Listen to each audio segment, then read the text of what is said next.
바로 주님이 내가 곧 안식이라는 것, 나에게 오는 자가 안식을 얻을 거라는 것을 선포하시고 그 안식의 의미를 깨닫게 해주시는 사건을 보여주는 거예요. 그때 예수께서 안식일에 이렇게 밀바사기로 가시면서 제자들이 그 할라카를 어긴 거죠.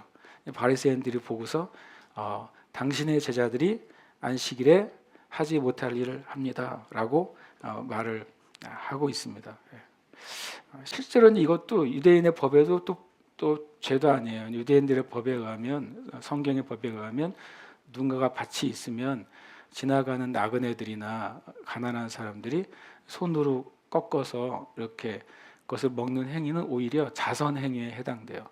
불법은 뭐냐면 남의 밭에 들어가서 낫이나 추수 도구로 그걸 싹 훑어가는 행위가 불법이지, 손으로 이렇게 조금 꺾어서 그 자기의 굶주림을 채우는 것은 오히려 그 밭 주인에게 축복이 되는 일이에요.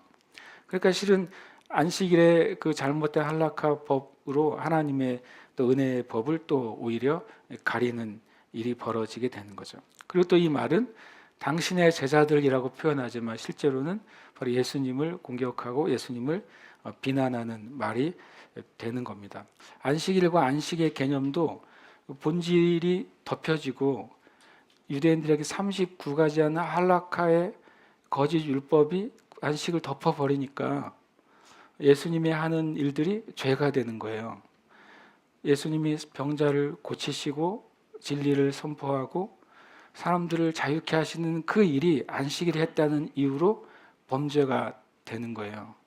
여러분, 우리의 삶 가운데 무엇이 본질인지 무엇이 그 껍데기인지를 구별하는 지혜가 너무나도 많이 필요한 것이죠. 성경을 읽을 때 또 성경에 대하는 태도 가운데 가장 큰 문제는 하나님의 말씀의 진리가 밝혀져도 듣지 못하는 마음의 상태예요. 때로는 내 의견이나 또 내 주장이나 어떤 신학이 아니라 성경이 이렇게 말하고 있잖아요 라고 보여줘도 때로는 어떤 사람은 자기의 생각에 갇혀 있으면 내가 보여주는 성경도 나의 의견이라고 생각하게 됩니다. 그래서 받아들이지 않게 됩니다. 성경을 믿어요. 하나님을 믿어요. 근데 성경을 이해하지는 못해요. 각자 자기의 신학의 안경 또는 또 철학의 안경 또는 이 세대의 문화의 안경을 끼고 마치 보는 것처럼 성경을 보기 때문에 같은 성경의 진리를 두고 의견이 일치되지 못할 때가 너무 많아요. 그리고 또 이런 그 이유가 뭐냐면요, 우리 안에 분리가 일어나지 않아서 그런 것이죠. 오늘 4절과 5절과 7절 11절에 보면 예수님은 너희가 익히 알고 있는 것을 얘기해요. 너희가 성경에서 읽어보지 못했냐? 너희가 그 말씀에 써 있지 않느냐? 하나님은 제사가 아니라 긍휼과 자비를 원하신다는 사실이 있는데 그걸 깨닫지 못하느냐? 다 새로운 게 아니라 유대인들이 다 알고 있는 것 가지고 다시 질문하시는 거예요. 그리고 더 나아가서 안식일날 병을 고치는 게 낫습니까? 라고 질문하니까 주님이 그럼 너희 하나밖에 없는 그 양이 구덩이에 빠지면 안식이라도 안 구해내느냐? 구해내지 않느냐? 다 이들이 하는 행동과 지식 안에서 주님이 진리를 뽑아내시는 거예요. 그래서 우리 안에는 우리가 이미 알고 있는 그 상식으로부터, 그러니까 바른 상식으로부터 진리가 분리가 돼야 돼요. 잘못된 상식이 아니라 바른 상식으로부터 진리가 뽑아져 나와야 되는 것이죠. 그러니까 진리는 멀리 있는 게 아니라 바른 상식에 하나님의 말씀과 성령께서 깨닫게 하시는 계시가 임하면 진리의 문이 열립니다. 그러니까 모래에서 유리를 뽑아내는 법을 배워야 되잖아요. 유리는 모래에서 나왔잖아요. 또 모래에서 뭐가 나왔다고요? 실리콘이 나왔잖아요. 모래에서 실리콘을 뽑는 방법을 배우기 전까지는 모래는 모래인 거예요. 모래에서 실리콘을 뽑는 방법을 인류가 알아낸 순간 온 세상이 완전히 다 다른 차원으로 바뀌어져 버렸어요.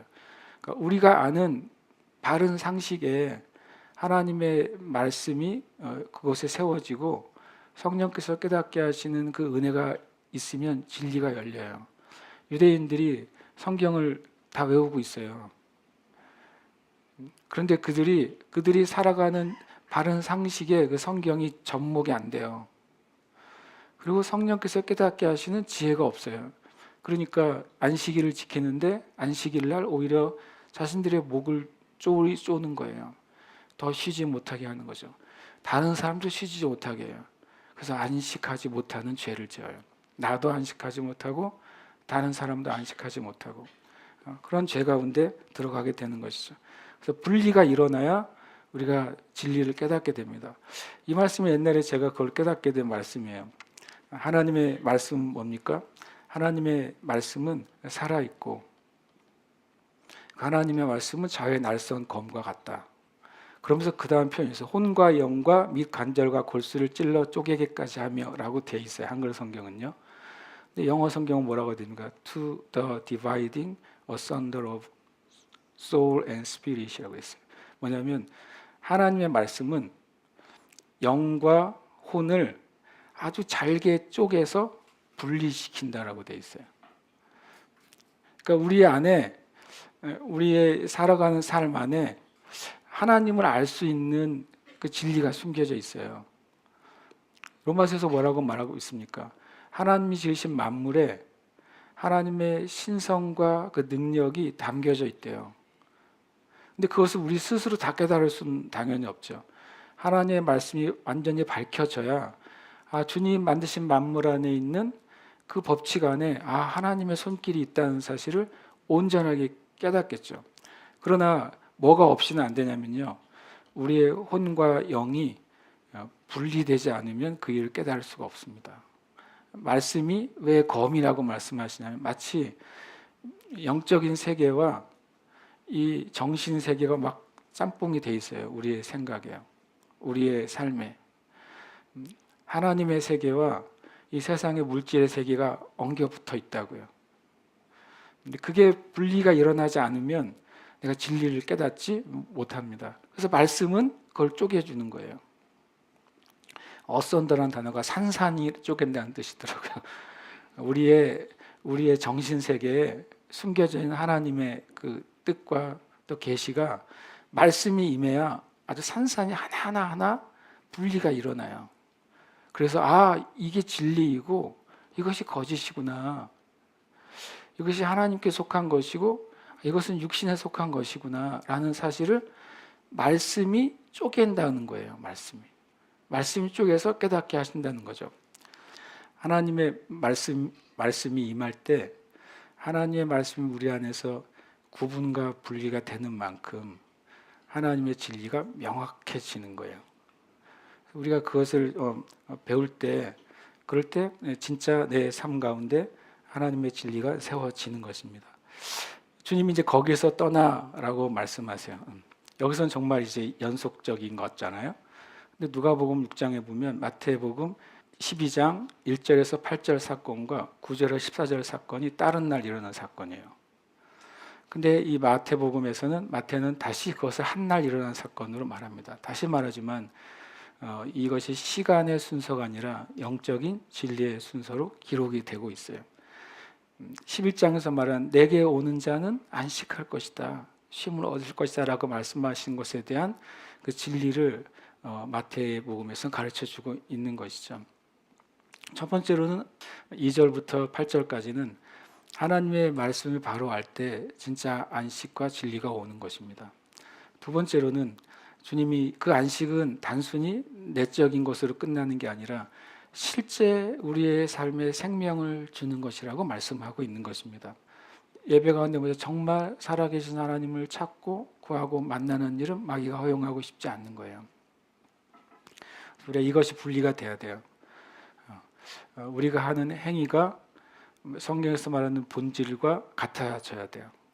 그리고 만약에 우리의 삶의 행위 가운데 성경에서 말씀하시는 본질과 다를 때 그것이 분리가 일어나야만 되는 것입니다. 그럴 때 우리가 진리 안에 살아갈 수 있습니다.